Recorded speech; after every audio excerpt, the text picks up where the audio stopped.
The sound of Chopin's Nocturne in E-flat major drifted through the crack beneath the music room door, like a whispered secret, each note more hauntingly beautiful than Sophia had ever managed to produce herself. She pressed her ear against the cold wood, her heart hammering against her ribs. It was past midnight, and the music building should have been empty except for the security guard making his rounds. Yet someone was in there, playing her piece, the very piece that had been tormenting her for weeks, the one that would determine whether she passed Professor Chen's advanced vocal performance class. Sophia's fingers trembled as she reached for the door handle. She'd come here to practice alone, away from judgmental ears and her own crushing anxiety. The music room was supposed to be her sanctuary, the one place where she could fail in private without disappointing anyone else. The melody swelled, and she recognized the passage that always made her voice crack, the high notes that seemed impossible to reach with the emotional depth the piece demanded. But this pianist, whoever they were, understood the music's soul in a way that made her chest ache with longing. She turned the handle slowly, wincing as the door creaked open. The music stopped abruptly. "Don't stop," she whispered into the darkness. A figure hunched over the grand piano straightened, and she caught a glimpse of broad shoulders beneath a worn mitt sweatshirt before he spun around. Even in the dim light filtering through the tall windows, she could see his shock. "I'm sorry," he said, his voice rough with embarrassment. "I know I'm not supposed to be here." Sophia stepped into the room, letting the door close behind her. "Neither am I." She recognized him now, Marcus Chen, though no relation to her professor despite the shared surname. He was in her calculus class, always sitting in the back row, solving problems with an ease that made her stomach twist with envy. She'd never imagined he could make a piano sing like that. "You play like you understand heartbreak," she said softly. Marcus laughed, but there was no humor in it. "I understand a lot of things I'd rather not. That piece, it's mine. I mean, I'm supposed to perform it in 3 weeks for my final." Sophia moved closer to the piano, her fingers trailing along its polished edge. "I can't make it sound like that, like it means something. Maybe you're trying too hard to be perfect instead of letting yourself feel it." The words hit her like a physical blow because they were true. Every time she opened her mouth to sing, she heard her mother's voice. "Control yourself, Sophia. Excellence requires discipline, not emotion." "I don't know how to feel it," she admitted. "Not in front of people." Marcus studied her face in the moonlight, and she felt exposed, as if he could see every crack in her carefully constructed facade. "What if," he said slowly, "we helped each other?" "What do you mean?" "I need to pass calculus or I lose my scholarship. You need to find the emotion in your music." He gestured to the piano. "I could play for you, help you work through the piece, and maybe you could help me understand why numbers sometimes feel like a foreign language." Sophia's breath caught. The offer was tempting, but it meant trusting someone with her vulnerability, her fear. "I don't know if I can." "Just try," Marcus said. "One song, right now when it's just us." He began to play again, the opening notes gentle and inviting. Sophia closed her eyes and let the music wash over her, feeling something crack open in her chest.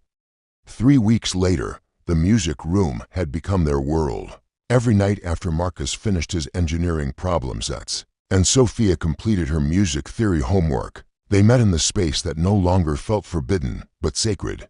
The security guard, Mr. Peterson, had caught them the second week and instead of reporting them, had slipped Marcus a key with a wink.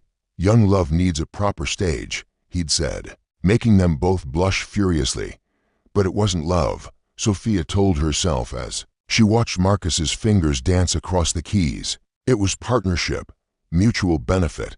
The fact that her heart raced when he smiled, or that she found herself memorizing the way he pushed his dark hair back when he concentrated, was irrelevant. "Stop thinking," Marcus said without looking up from the sheet music. They were working through the most challenging passage, where her voice needed to soar over the crescendo while maintaining perfect pitch. "I can hear you thinking from here. I can't help it.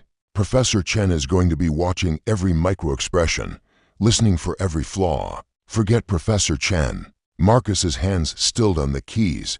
"Sing for me."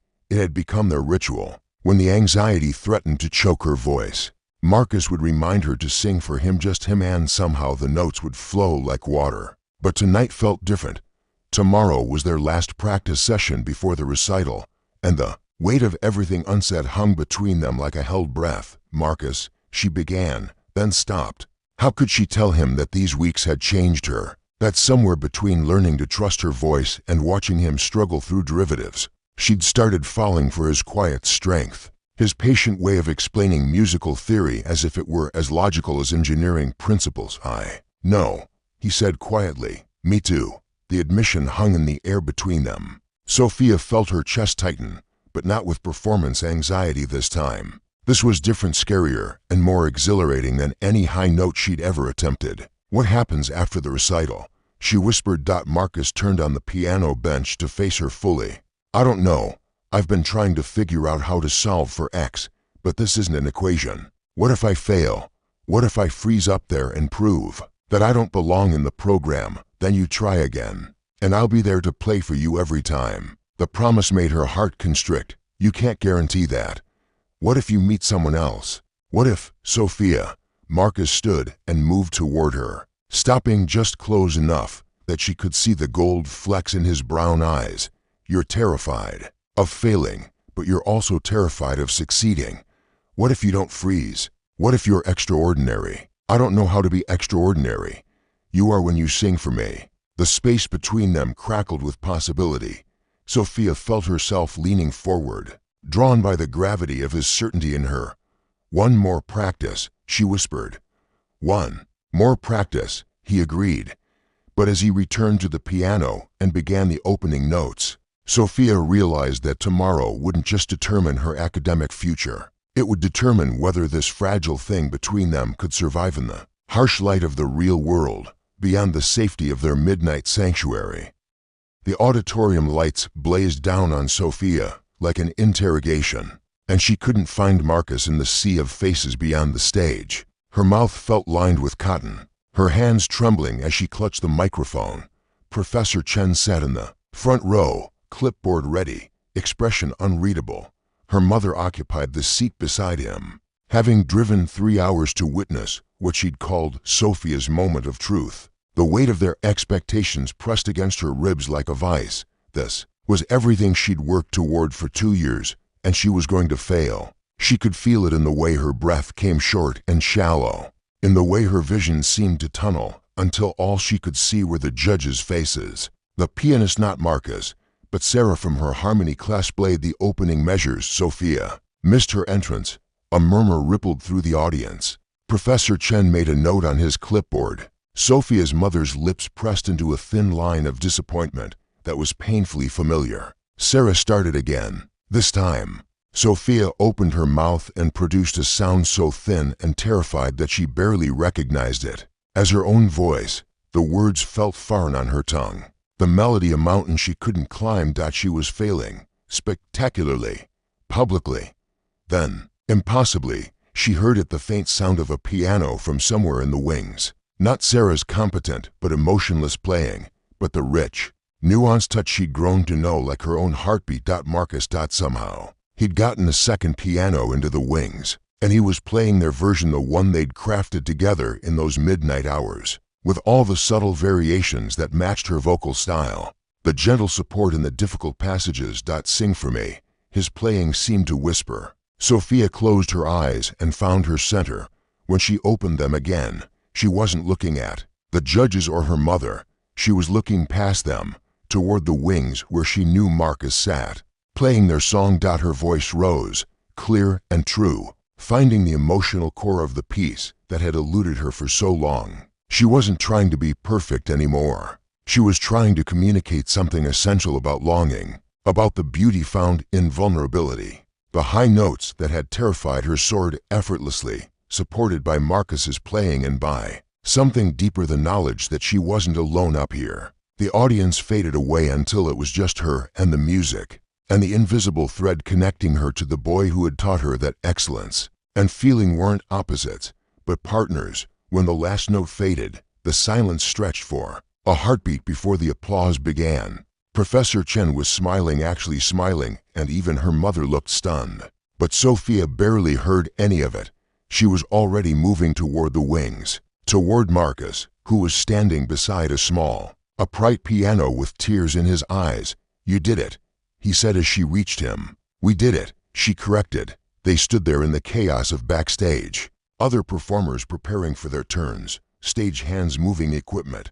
But none of it mattered. What mattered was the way Marcus was looking at her, not like she was fragile or needed protecting, but like she was capable of anything. "So," he said, his voice rough with emotion, "what happens now?" Sophia thought about the question she'd been asking herself for weeks. What happened when the performance was over? When they no longer had the excuse of mutual academic need to bring them together? "Now," she said, reaching for his hand, "we find out what we sound like when we're not hiding." Professor Chen found them 20 minutes later, still standing in the wings, still holding hands. "Miss Rodriguez," he said, "that was the most emotionally intelligent performance I've heard in 5 years of teaching this class. The technical skills can always be refined, but what you demonstrated tonight, that kind of authentic connection to the music, that's rare." After he left, Marcus squeezed her hand.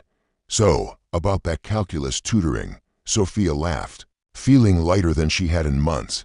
"I think we can work something out. Though I might need ongoing piano accompaniment for my next recital, I think that can be arranged." As they walked out of the music building together, Sophia realized that finding her voice hadn't just been about conquering her fear of performance. It had been about learning to trust in her talent, in Marcus's support, and in the possibility that two people could make each other braver simply by showing up. The future stretched ahead of them, full of challenges and uncertainties. But for the first time, Sophia wasn't afraid of the unknown. She was excited to discover what they might create together. What do you think? Can a relationship built on mutual vulnerability and artistic collaboration survive beyond the initial crisis that brought two people together? Does shared creativity create a stronger foundation for love than traditional romantic meet-cutes? Or does it set up unrealistic expectations for ongoing passion and understanding?